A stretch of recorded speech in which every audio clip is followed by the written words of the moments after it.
Hotel भाग्यश्रीचे मालक नागेश मडके यांना काही जणांनी बेदम मारहाण केली आणि त्यांना पुलावरून फेकून दिले, अशी बातमी सोशल मीडियावर मोठ्या प्रमाणात व्हायरल होत आहे। हॉटेल भाग्यश्रीच्या मालकांनी प्रसारमाध्यमांना स्वतः माहिती दिली असली तरी किमान 90% नागरिकांना हे सर्व फक्त आणि फक्त स्टंटबाजी आहे असं वाटत आहे।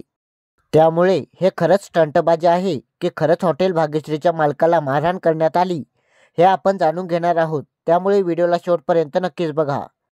हॉटेल भाग्यश्रीच्या मालकाच्या मते 5 जणांनी त्यांना फोटो काढण्यासाठी जवळ बोलावले आणि त्यांचे दोन्ही हात गाडीच्या काचामध्ये अडकून तब्बल 140च्या स्पीडने गाडी पळवली आणि पुढे 5 किलोमीटरपर्यंत त्यांना गाडीसोबत खेचत नेल्याचं हॉटेल भाग्यश्रीच्या मालकांनी प्रसारमाध्यमांना माहिती दिली।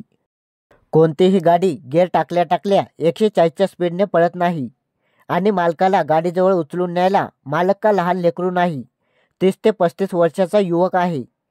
त्यामुळे हे सर्व हॉटेल भाग्यश्रीच्या प्रसिद्धीसाठी स्टंटबाजी सुरू आहे हे आपल्याला समजून येत आहे। आणि त्यानंतर सर्वात महत्त्वाची गोष्ट म्हणजे मालकासोबत 24 तास बाउन्सर राहतात। मग मालकाला मारहाण करताना हे बाउन्सर कोठे गेले हा देखील प्रश्न आहे। सोलापूर धुळे हा मोठा महामार्ग आहे आणि 7 वाजता यांना लोकांनी उचललं आणि ते कोणीच बघितलं नाही असं होऊ शकत नाही। महाराष्ट्रामध्ये हजारो फेमस हॉटेल आहेत, पण एकाही मालकाला मारहाण झाली नाही आणि हॉटेल भाग्यश्रीच्या मालकाला मागच्या 2 महिन्यापासून मारहाण होत आहे। काही ना काही प्रकार घडत आहे।